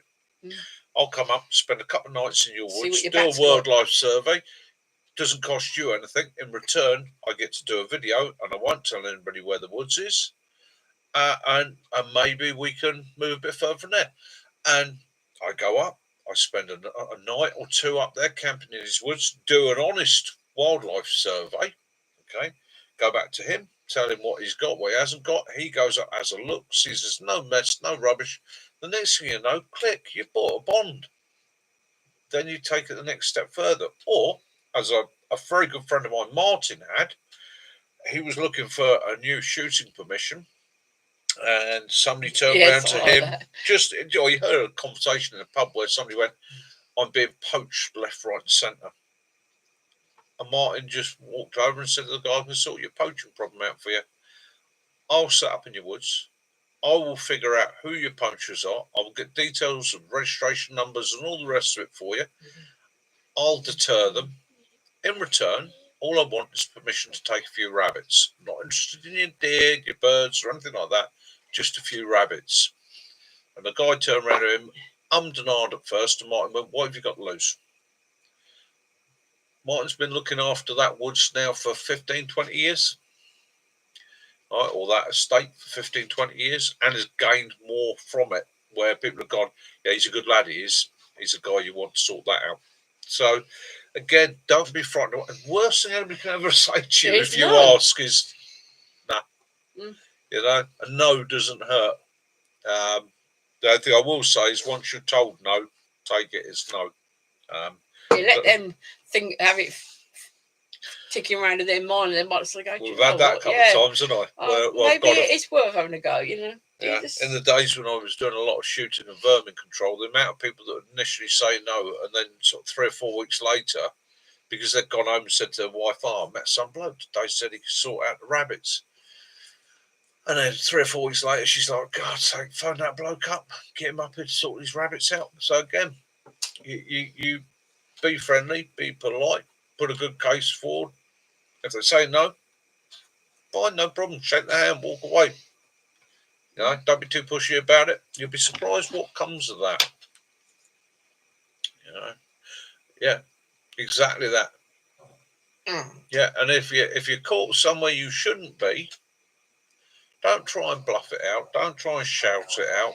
You know you shouldn't be there. Your best bet is actually to look at him and go, fair enough, mate, you caught me. This is what I was doing. I'll clear off. You won't find me here again. And just take it as that, you know. Yes, it can hurt. Yes, it can be a bit upsetting. Yes, it can be a bit annoying. Be surprised the amount of times that guy will turn around to you as you're walking away and he'll have a think about it, or he'll come back to you and go, do you know what? Maybe I overreacted. You're not doing any harm. How long you been up there that you carry on? And it's what you got to lose. What you got to lose. I beg your pardon. I don't know if you guys can hear this. It's, and it's just. What's wrong, Willow? You're not having any more of it. He's not having any more because I don't hold with dogs drinking. You're too young. You just get drunk. You'll go outside. You'll kick off with the neighbour's cat. There'll be a fight out there. It'll be all unnecessary. Then you spend all night going, I don't feel well. I'm sick. The room's all spinny. Right, Gary would like to know, what's your thoughts on the medium Alice pack, cheaper than the control pack from Kit Pimp Patrol Pack? I haven't seen it, in all honesty. I haven't seen You're not having any. Right. If you're talking like, let's have a look. Let me have a look through, read the comment properly. Right. Alice packs. I like an Alice pack. Okay, Alice pack's a great bit of kit. It's a great carrying system. The only thing I don't like about the older Alice packs was the frame. I'm not overly, even in my NATO pack, I take the frame out. I'm not a frame man. I like a flexible pack. I like it on my back. I like flexibility in it. So it's horses for courses. What I will say with framed packs, at the end of the day, I find them a bit rigid for me.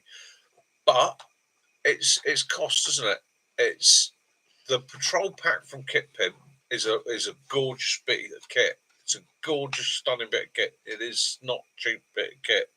So it's go with what you can afford. Will you be quiet? Go with what you can afford, and if you want to save up and buy a Kit Pimp one, do it. But it's figure out what you need. Wobbly does want to drink. He's slurring. Yeah. I mean, the Alice pack, you can't moan about it. It's been around for donkey's years, and it works. Yeah, it does work. Oh, he does this all the time. If we're sitting downstairs watching a movie, he will start this, and it's just on and on and on until he gets the attention he wants, isn't it, mate?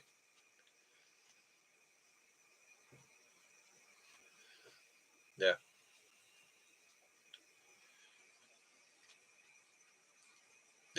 Yeah. So, I've got one here. Sticks has got it. The Austrian pack. That's another good pack. If you like a bucket pack, that is just a big huge bucket. And again, there's two schools of thought on that. What pack do you want? There's two types of pack. There's a pack with loads of pockets. Pockets are awesome. You can split things up, put different bits of kit in different pockets. But then they tend to be, can you find the bit of kit that you want? Or they tend to be a bit bulkier. There's more stitches, so it's harder to make it waterproof. It's more difficult to proof it and protect it. Or do you go for a bucket kit, which is just a big bucket, and then you bag up everything, drop it in there, and then you can haul it out as you want. That's another thing you got to think about. Then you've got a big bucket. You can get bigger items in it. Bigger items in it. And it makes it easier to store kit. So it's quite a thought process.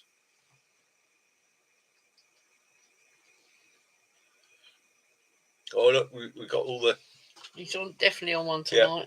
Yeah, got all the information coming back. Yeah. Oh, he is definitely... Kiwi, he's definitely on one tonight. He's been beating up Jason this afternoon. Yeah. Keep putting his paws and his head in his hoodie pocket. Yeah, and again, this is one of the difficult things. I get it all the time. What do you recommend, Mick? Well, what I can recommend for me isn't necessarily what's going to suit everybody else. How you like to carry things. I always say to people is you've got to. My advice is if you can get to an army surplus store and ask them. Say, can I try on a couple of different packs? I'm looking for a pack to do this. Is it okay if I try on a couple of the packs and then work out what suits you, what works for you? It's one of the difficulties with online shopping and that these days. When I was a nipper, everything was sold in millets or a shop. You went in, tried it on. Yeah, that works, that fits. Nowadays, online, it could be fun. You can't do that. And what is perfect for one guy isn't going to be perfect for the next, you know? What's the name? Did Willow do the voiceover for Charlie Says programs back in the 80s? Willow says, don't go off with strangers. Some of the table's looking up, he's like, what? Yeah, we bought quite a few bits on the Facebook marketplace there. There's some good kit and there's also some that are... Yeah, it's a chance you take. I mean, I'm a tight-fisted git. Everybody that knows me knows I'm as tight as a duck's bottom. Okay, it's literally I don't have a huge budget, so again I have to try and be careful. So before I throw the dice on an item, I tend to try and check it out as much as I can. I ask other people that have got it. I try and find people that got one. What do they think? How does it work? Is it good? Stitching good and that sort of thing? survival and loss, surplus and loss, or Surplus survival and loss, loss. yeah. Yeah, surplus and loss. They're good. Yeah. Go Army in Glasgow. Yeah, I quite often get emails from and them. I've come unstuck with bits. There are bits that I've bought over the years where, you know, somebody said to me, "Oh yeah, it's awesome," and it is awesome. 9 times ex-military kit, 9 times out of 10 is made to a very high standard. It's just whether it's going to fit you, and if it doesn't fit you, your next question is, can I adapt it to fit me? Can I make it fit me? Can I lengthen this, pad that out, adapt this, and so on? So that's your next move from there.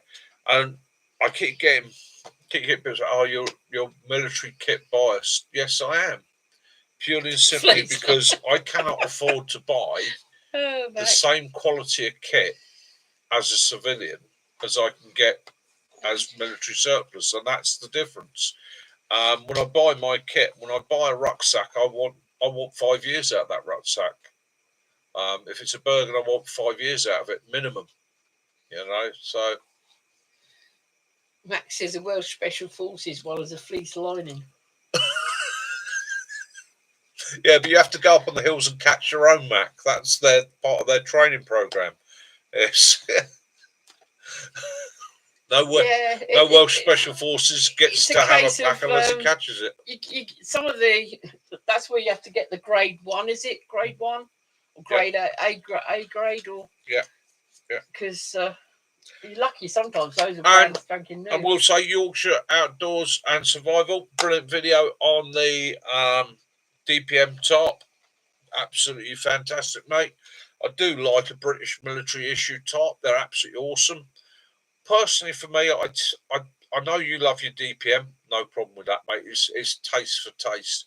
Me personally, I'm an MTP man, purely and simply because it's exactly the same material, same design, just a little bit longer. And I'll take that 8 centimetres. MTP, not everybody's camouflage, but then, do you know what is? I personally, I'm a Tiger Stripe man. Love the look of Tiger Stripe. I like Benny's one where his tops change colour in the sun. It's got that sort of autumn colours on it now. No, I think that's an adaptive top. I think Benny's lying to us. I think Benny's actually bought some sort of super top. It adapts with the seasons. You wait and see. In the winter, I bet it goes black and grey. Yeah, I saw that too. Black and grey. Hot noodle. Yeah. Did he? Go on, I didn't see that. He's opened the pot noodle. I see him make his cup of tea, but I didn't see him do the pot noodle. I see him. He's a devil, that Sam. He's just so out there. Pot noodle. I'd rather eat sawdust. He's a wild man. It's our Sam. Wild man Sam. Chameleon top, Benny. Yeah. It's adapting with the seasons. I can't see that in the snow. I reckon what it worked quite well especially that new. I reckon the manufacturer accidentally sent him their latest bit of US Special Forces development kit by accident. They're running around in the factory now going, "What have you done with that adaptive camouflage top? Where the bloody hell is it?" Benny's out in the woods going.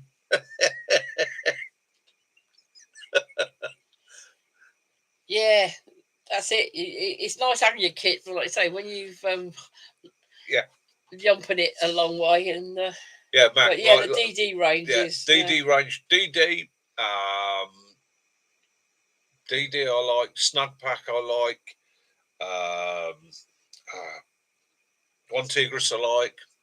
Helicon Tex I like. You know, there's a lot of companies out there, and if you can afford it, yes, the civilian kit is always going to be lighter.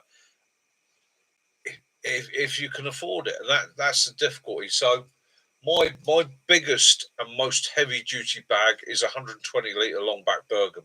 Yeah, I can carry. That's what it is, Gary. I can carry almost anything in that. Benny's got a Harry Potter top.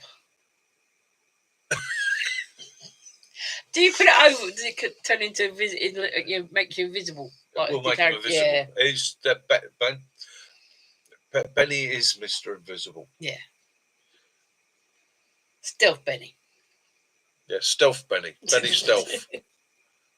Pot noodle with hot sauce. How's your daughter doing anyway? Your youngest little sprout, little Luna. Yeah, yeah. Yeah, it's funny, isn't it? It's the brand. It's shameful, really, that some of the brands put so much prices on, so it makes it. Yeah, I mean, it's nice if you can afford to buy it, but if you're going to lose it, you're going to be really, really ticked.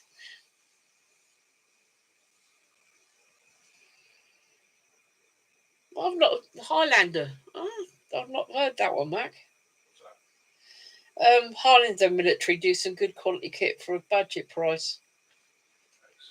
It just shows you don't have to spend all the money like with that stove, you know. Yeah, your favourite is you got your DD top, and it's yeah, I like DD. Yeah, Gary is saying that his favourite is his 3.5 by 3.5. Yeah, it's again, and it's. I'll have a look at that one. It's finding the kit that suits you. Okay, now prime example of that can be things like ponchos. Okay, so I've managed to gain another one of these, which.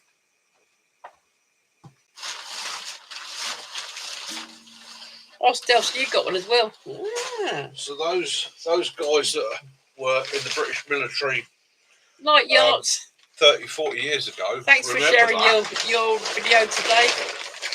That is a crisp packet poncho. 40 quid, that's good. And it Yachts is going. No, Yachts. Take care, mate. Brilliant video. Well done. Well executed. That top that poncho is majorly heavy duty. Yeah. This will keep out chemicals. This will protect you from a direct nuclear blast. Don't worry, but they are super heavy duty. Also great for collecting water, isn't it? The downside. I can smell it for you, Mac. They were very tactical. Yeah. But it will keep everything off. It smells like an old bear. As opposed to that's true, this, which is a civilian, modern, just as waterproof poncho. Hardly makes a sound. Super lightweight. Modern camouflage. It's really the water really ran off that. It's just different materials. And so again, you've got to look at what you can find and use. And that civilian poncho is actually going to be in a video in the spring on water collection. That's going to be. Yep.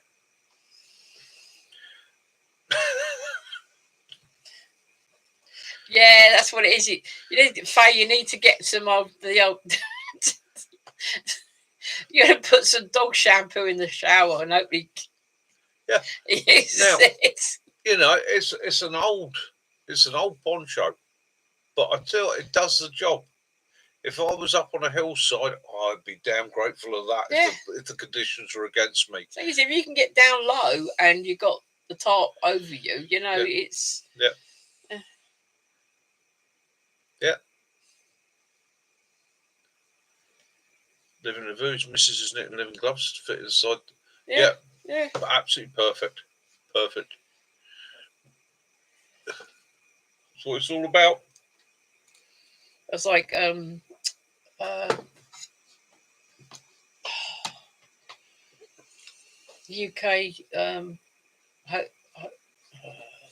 the couple that Lockhoppers. Yeah, Lockhoppers. His wife was saying, his partner was saying that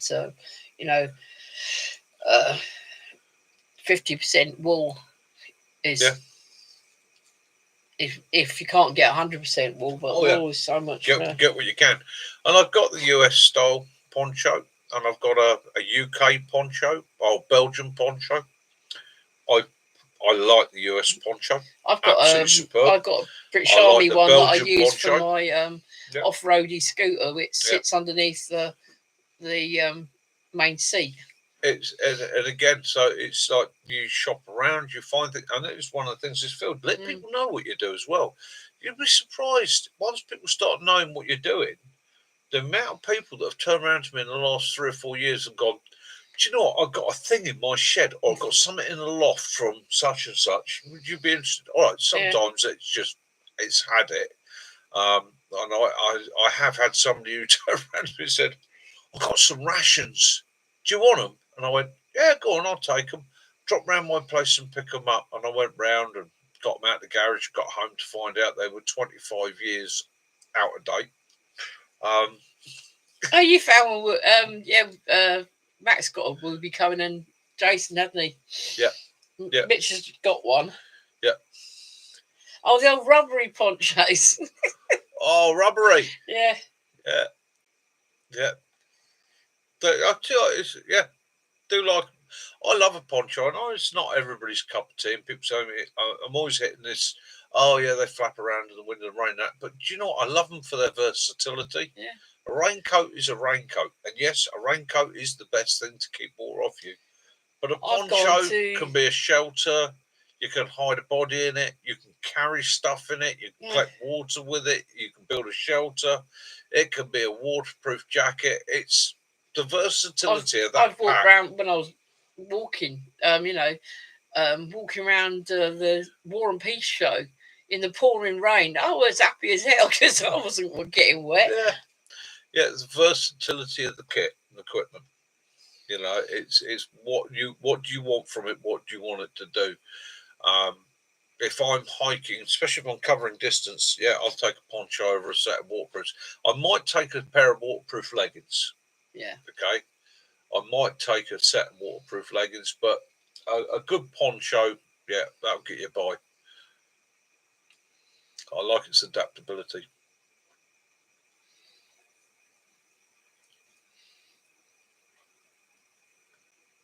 Willow, what are you up to? Yeah. Oh, you've been downstairs. What are you doing, monkey face? Yeah. Up to no good. Yeah, Matt, you're exactly right. Exactly right. Sometimes you just need to find a hole, roll up in your ponch, and get some Zeds. Yes, definitely.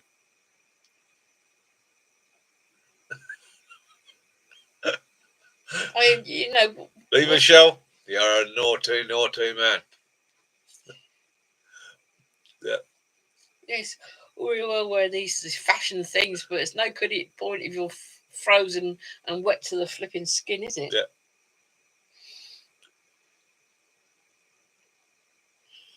Yeah, it's kit. So, what do I recommend this season for people? So, as we've already covered, ponchos. Make sure you got a poncho in your kit. It's not a heavy item. It's not a massive item. It can even sit alongside your raincoat, be a shelter. It can be water collection. It can be an emergency backup. If you've got a casualty, you can roll them up in it and protect them from the environment. You can stick a couple of people under one if you need to, huddle up together and share body heat. Good pair of boots. Make sure your boots are in order for the winter. Those of you that got old military boots and that, might be time to get the old dubbing out. Give them a coat of dubbing. Give them a going over. Look after them. Check your laces. Pull all the laces out. Check for damage, wear, tear, replace them. Don't worse than losing the lace on a walk. And of course, remember, get a couple of laces, throw them into your collar, thread them in somewhere. You know they're there. They're there if you want them, and you can always pull them out and use them. You're not going to carry them and use them all the time. And no, that's not an escape and evasion thing. It's just a common sense thing. Okay. If you really want to go mad with it, get yourself a bit of bank line. Thread that in. Keep that hidden out the way there. Bags. Check all your stitching now this time of year, and anything that needs treating for the winter, treat it now before it comes. Treat you. I always hear people going, "Oh yeah, I'm winterizing my car." I don't ever hear people go, "I'm winterizing my kit." I've already done mine. I've gone through my gear. Military bivvy bag. It makes a hell of a difference, doesn't it? Winter kit laid out, got it there. Whatever I'm doing, I've got it. Bivy bags, yeah. Got to have a bivy bag, right? Get yourself a bivy bag, stick it in the bottom of your kit. Even if you don't use it, I know from experience, Mac was there the night I lost my tent. If it hadn't been for the fact that both of us, by 4 o'clock in the morning, that river was flowing through the tent. Right? His dog was using me as a human raft. It hadn't been for the fact that we had Gore-Tex bivy bags, that would have been a bad night. So again, you do your kit and you do your winterization. You prepare it for the winter. Run through your rations. Well, it's like it's like indoors as well. We had this week. I think it's Friday, was it? Yeah. There were around here. We had lots of power outages in the morning, and a bit later on, we saw things saying that there was the fire brigade being called to this road because substation. It was some flames coming out of the ground, and that it was a substation had blown up. So you start thinking, yeah, it's now time to start drawing in the batteries. Yeah, if you've got a power bank, make sure it's charged. Your solar stuff. Yeah, make sure your solar stuff's set up. Maybe dive out, grab yourself a couple of cheap solar lamps, put them in the garden, start charging them. And the tape, the glow in the dark tape, put on things because if it's dark when it goes, yeah, it's just start prepping. It's quite funny. I buy winter and flu relief in the middle of summer because it's always on a discount then. Yeah, because they can't clear it. So I buy it in the summer and I bulk it up for the winter, so that basically our medicine box at the moment has probably got 8 or 9 packs of cold flu relief, because the worst that can happen to me is go down with flu. Morrison's were doing the Lemsip cold remedy, cough syrup stuff, and it was half price. It was £4 on a special. Grab a couple. Yeah. And because in 2 months' time, when we're in the middle of winter and everybody's got a stinking cold, you either won't find it or the prices will go through the roof because there'll be a shortage or an outbreak of something nasty and everybody's buying it. So, Night Kitten. I always reverse my thinking, where I buy my winter kit in the summer, I buy my summer kit in the winter, because that's the other bonus is now you're starting to look into a lot of the stores and the summer gear is going dirt cheap because they're just trying to clear that summer stock, get rid of it. They've already written it off. I think it was in Millets. I see it was fleece tops for I think about £4. Well, last summer they were £24. So again, it's buy those, stick them one side, they're ready for next year. So your boots are gone. Cold wet boots have gone mouldy. Yeah. Maybe next time you put them under some nettles. Yeah. And if you have got a little bit of mold on anything, treat it now, dry it out, treat it with a bit of vinegar water. We're lucky, Faye. We've got one in town, and the young lad on there follows you, doesn't he? Yeah. He always says to you, "Oh, here comes from our YouTuber." Yeah. Faye, we got a Millets here, and they're I go in there about once a month. And right, Faye, your old man, he's a YouTuber now. So if you can find where your nearest Millets is, go in. Tell him. Let him know he's a YouTuber. And let him know that he does the outdoor stuff. You get a discount. Oh, did I tell? I'm not supposed to say that. There you go. You've all heard it. I'm only saying it the once. Mm-hmm. And again, I suggest you try that. There's all your camping and outdoor shops, all your survival shops, all your shops. Go in and tell them, I'm a YouTuber. I do this, and this. What's the one that's closing down in town? I'm going to do a video on this bit of kit and I'll give you a shout out. What sort of discount do you give me? Be cheeky. Be surprised what it gets you.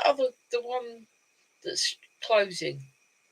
Trespass. Yeah. We're going to be going to Basingstoke later on in the week, and they have a couple of outdoor clothing stores. Sorry, Faye. Don't tell him that. Okay, I mean, for any of you that are creators, remember that. Remember you're a creator. Remember you have your channel, and when you are looking for a deal somewhere, let them know you're a creator. Tell them I'm going to be doing a review on this item. I'll give you a shout out. Be a bit cheeky and go. Well, are you going to do it? He asked our local one, and if you go back to his early videos, he actually does a walk round before the store opens. They actually invited me back. They said, "Would you like to do a walk round?" Because I said, I'm doing a walk round in the store and just showing some of my friends that maybe don't live in the UK a millets. And they went, come in tomorrow at 8:30 instead of 9 o'clock, before half an hour before we open, when the staff are here. And by all means do. And that got me a discount. That got me up, right, what we'll do, you get a permanent discount. So the way they look at it, it's all good advertising for them. It's like Go Outdoors, isn't it? Yeah.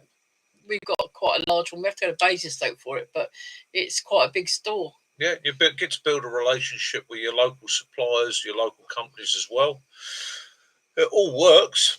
And let's face it, at the end of the day, if you can save £1 on something, save that £1. Yeah, because if you can do it 10 times, that's 10 a tenner.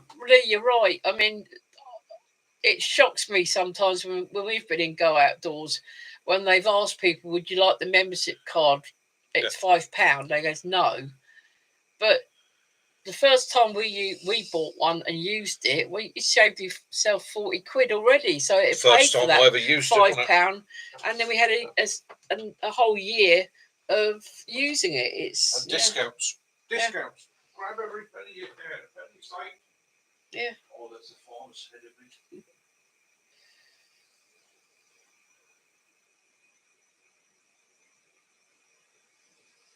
Yeah, it's good. It's it just shows you with places like Go Outdoors that they can still afford to drop their prices and still make themselves money.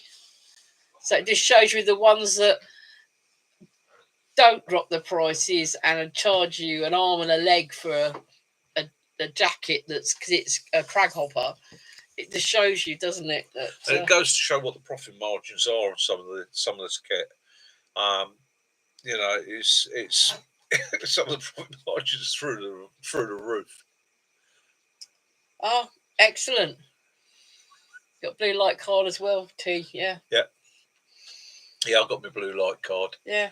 So again, if you're, especially when you're UK, so what do I use? What have I got this year that have helped me out? So my veterans card, that's helped me out no end.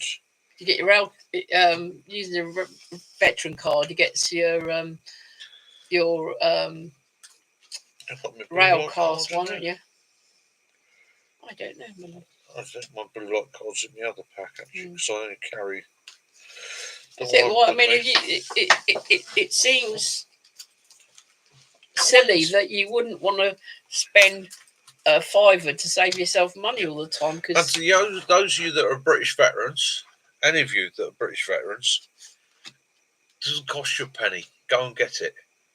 It gets you discounts in a lot of shops. They're not huge discounts, but it does get you discounts. It does then mean that you can go and join Costco if you want to go and join Costco. And the big one for me was it got me that. Yeah. It meant I could get my veterans rail card. That's for £20 for a year. I mean, you save yourself so much money. 30% off of all my rail travel and a discount for anybody that goes with me. So, at the end of the day, it's one of those things. I know it sounds tight. I'm saving pennies. But I grew up on a farm. And my dad always said, you save the pennies, the pounds will come.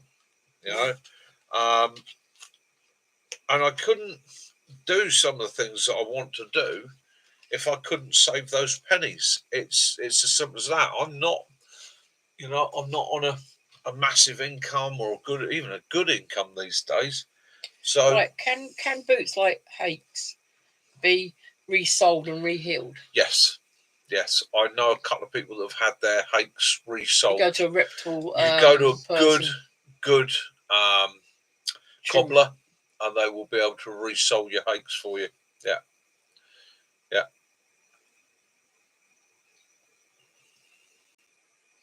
It's nothing worse when you've got a really comfortable pair of boots and then you think, oh, no, that, these... They're like old friends, aren't they?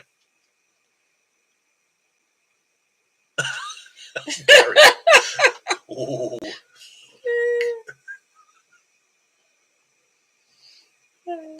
He's from Scotland anyway, isn't he?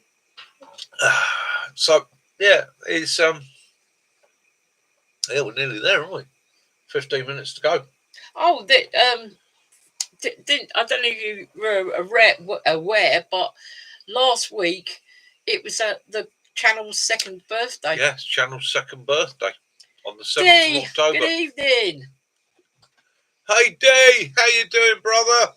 Good to see you. That's true, Mac. Yeah. Yeah, true. I agree with you, Mac, 100%. Agree with you 100% there. But at the end of the day, grab what you can. Yeah, okay. So I have that there are a lot of guys that aren't applying for it, aren't using it, that deserve it. Okay, so yeah, grab it. Yes, thank you very much. Happy channel birthday. Yes, thank you very much. Yeah, 2 years old, the channel. Yeah, he nearly fainted today because he got himself a packet of cigars to celebrate. And they have now gone up to £20 a box. That's it. Never again. I'm not buying myself any more cigars. Oh, Van Rolling. Yay. Good news. Yes, brilliant. Fantastic news. I was so pleased to hear that.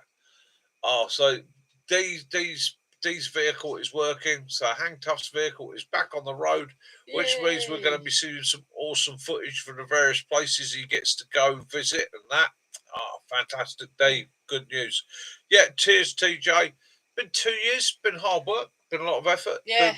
But wouldn't have been here without the support of you guys. And yeah. Oh, thank you, Gary. I'm glad she enjoyed it. That's great.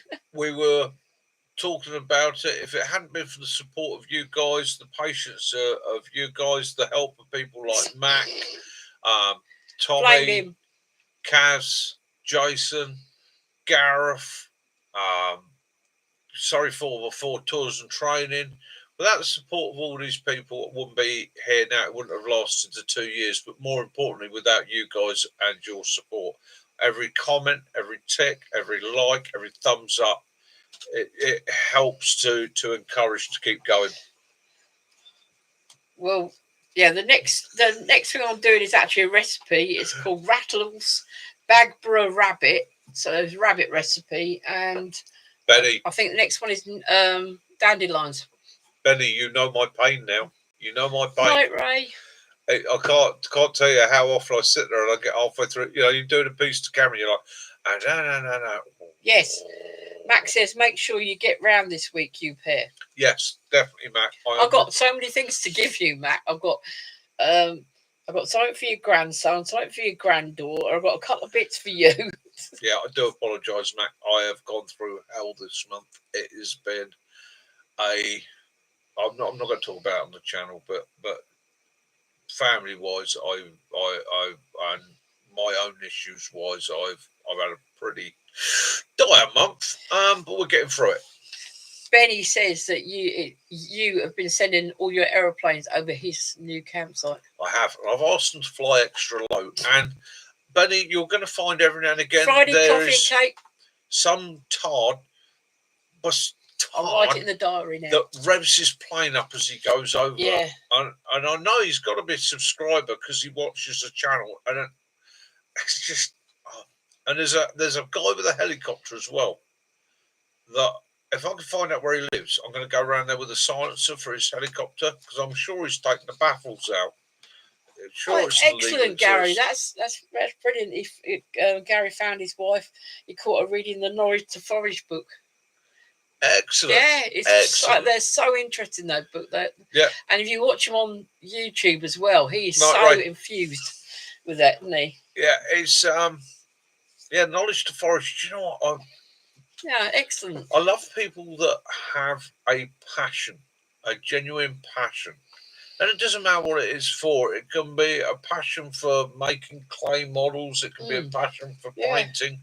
I enjoy genuine passion. And Dane Della Mundane, I think it is, from the who wrote the Knowledge to Forest books. When you go to his videos as Home is Where the Heart Is, you see somebody that has an absolute excitement and passion with plants. Yeah. I'm not quite as ecstatic as he is, but it helps me to learn when I see somebody sharing in that manner. I love the usage of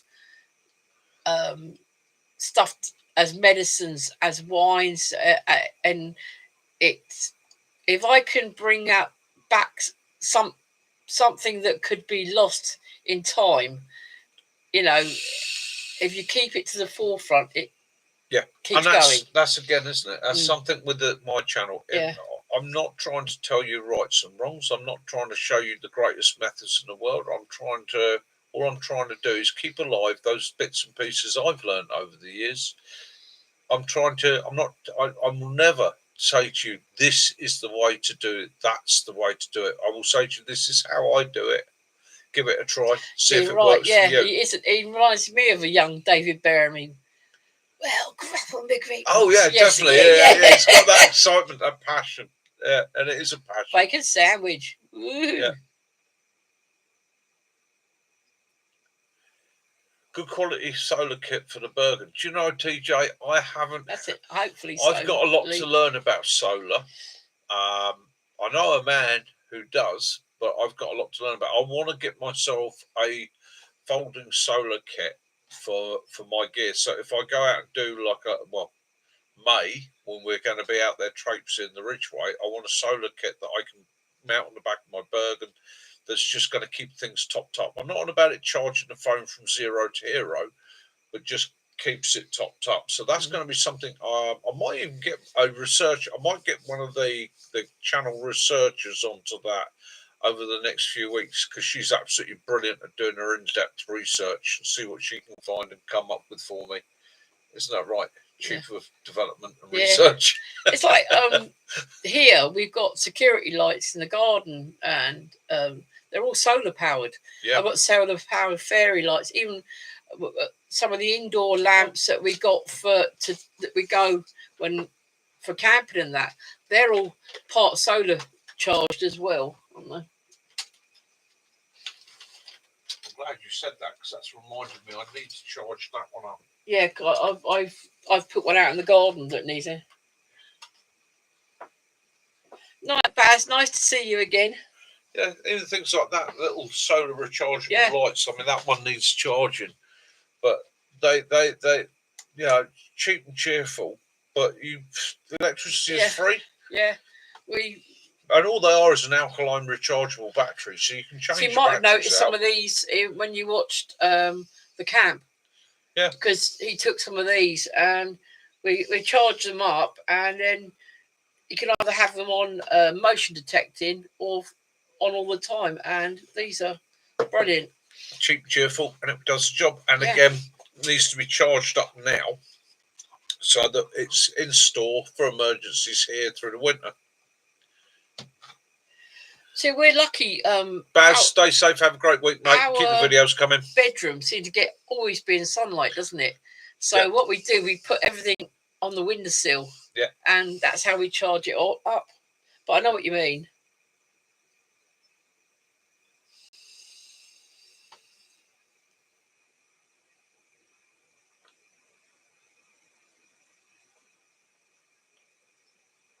Yes, the thing is, it's when I say we've got the fairy lights and the security light, we're lucky the security lights always seem to work, don't they? Touch wood.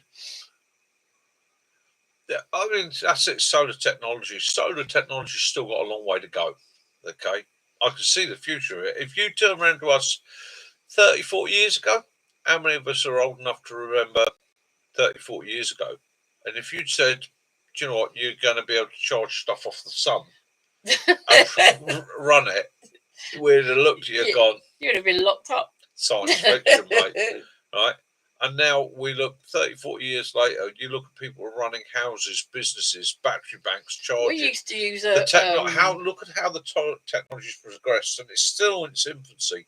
I'm convinced that eventually we're going to get to the point where there won't be batteries. Yeah. It will just be a solar power that is that efficient that even the smallest amount of starlight will get it to operate. And when people say to me they're talking rot, Mick, they're right. Starlight night vision scopes, 1962. You look through one of those, absolutely died. You can see about 5 meters. Brilliant for jungle warfare in Vietnam and places like that, but anything more than 5 meters, it was screwed. And then you look at how that progressed in just 10 years, and you now look at night vision equipment now. Not IR admitting, I'm talking about light gathering. Yeah, tell you that they are amazing things to have. Yeah. Easy to charge up. I mean, we used to have a smiley face transit. It was a minibus, but he turned it into a camper for us. Yeah. And all we had in that was one of those solar shed lights. Yeah. And we keep the solar panel on the dash, and then the light would be in the middle where the bedding area was, and it worked fine, didn't it? Yeah. Yeah. It's simple. It's simple. So living with these trail cameras of solar ones. Yeah. Yeah, absolutely brilliant. It's amazing how far technology has come just in my lifetime. And when I look at the future, I'm quite optimistic about the future. I can see a future where we're actually able to give up a lot of the things that aren't helpful to the environment, and that once the technology gets good enough for them to work. I mean, I'm not a big fan of electric cars, don't get me wrong. I like something that's got a few fumes of V8 and all the rest of it. I love that. I can't. I look at someone in their Tesla and thinking, all that money you spent out.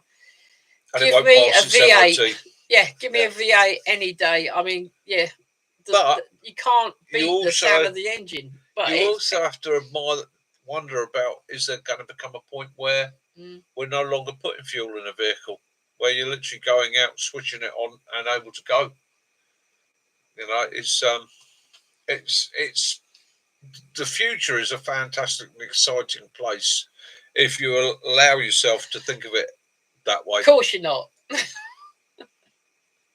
Benny, you're not keen on fast cars. I know you're not, mate. Well, if I could have any car that I really, really, really, really wanted, I'd like a Bugatti Veyron, please. I rather like them. I want a milk phone.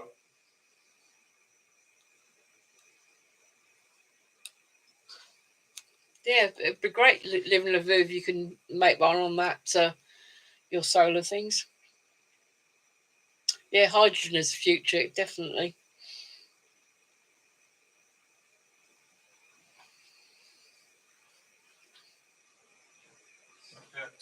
Technology has changed over the years, hasn't it? When you look at the size of a computer in the 1950s and 60s to now. John was saying he's got a Ring doorbell with solar, and since the front door faces south, he's never had to change the battery. Brilliant. Yeah, that's the way to go, isn't it? It is, and it's nearly 2 hours. Right, guys, we're coming up to 2 hours. We've got about 3 minutes left, so I'm going to say good night to you all. Now I'm going to give you 5 minutes or so to say good night to one another. You will see us. We're banging on your door on Friday for cake. So what am I doing this week? Hey, Faye, I love an automatic. And I know people will be spitting bullets out there now going, Mick, you swine. No, I prefer an automatic to a manual. Do you know what? I find all the gearings too complicated. Just give me auto any day. I'm fine with that. Yeah, I do like an auto. I like Night, Lee. Yeah. So, guys, take it safe. Have a great week. Have your adventures. Get outdoors. What am I doing this week? Well, this week I'm destroying a sofa, replacing a chair, going over and seeing my mum, helping my mum, coming back, trying to get a video done. I'm going to do my video. Help Kaz do her video. We've got scans next week. Yeah, scans this week. I've got more tests. To let those of you that know. Yeah, I've got an MRI next Sunday. They'll be looking into that. Beers and all is good at the moment. All seems to be okay. Nothing's fallen off, although it is seeming a bit loose and wobbly. But we'll keep an eye on that. I'll keep you all posted. Good night, live in Lavu. Have a great week. Stealth. Have your adventures. Get outdoors. Stay safe. for those friends of ours that are in America, I hope that Owen, the weather stays Janet, good for you, sorts John. itself out. We say our prayers for those people that have suffered with the hurricanes, earthquakes, volcanoes, and other natural disasters in our world, wherever they are. Hey, John, well, enjoy your camp, John. Have an awesome week, mate. Thoroughly enjoy yourself. Stand down, end X, go and enjoy yourself. Yes. R&R time. Yeah, have one of those. Just strip naked and run through the woods like a mad thing. Yeah. Later, Matt. Catch you for the week. Yeah, John, definitely enjoy your camp, mate. Yeah, fantastic. Benny, have a good week, everybody. Benny, remember what I said about making your own natural barbed wire? Have a think about it. Yeah. Good infantryman. No HP for this one. Oh dear. You'll have HP. Stinging nettles. Sorry for us giving you an addiction to the. Yeah.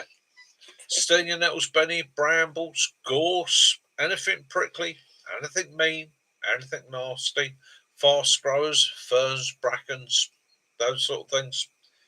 Build yourself a wall. Hide yourself. And you're not Trump. Oh no, John, no HP for this one. I know, it's rough in it. Yeah, don't worry. It'll all be good. It'll be what it'll be. Yeah, Benny, brilliant, mate. And I'm really, when I saw your video yesterday, I could have sobbed. I was chuffed for you, mate. You finally found a place. Yeah, it's perfect. It's nicely treed. There's, it's quite. When you're looking through, all you're seeing is trees, so it's not so open. Nicely, he's got avenues where it's a planted plantation, so he's got a clear line of shot in every direction. Perfect, Benny. I'm going down to have my yogurt now. Right, Kaz is going to get a yogurt. I'm making a cheese on toast. Maybe a slice of bacon thrown into it. No, she's up at Ryde. Yeah. Yeah, Mum's at Ryde. Yeah, you too, Kiwi. Thank you. Back, Elcrop. Cheers, mate. Back is still twinging. I pulled a muscle. Nothing major. It's just age. I'm just getting to that point. You go, creak, creak, bang. Yeah, Benny, quite often they did. They just you leave them. In the 80s, there was a massive planting campaign in the UK where they would literally give landowners money hand over fist to plant woodlands. And what happened was a lot of these woodlands were planted. As soon as they got the money, they would sit there and go, "Oh, it's 2 acres over there we don't really use. Plant a woodland there, get the money, plant the woodland, pocket the change, and then just not really interested in it."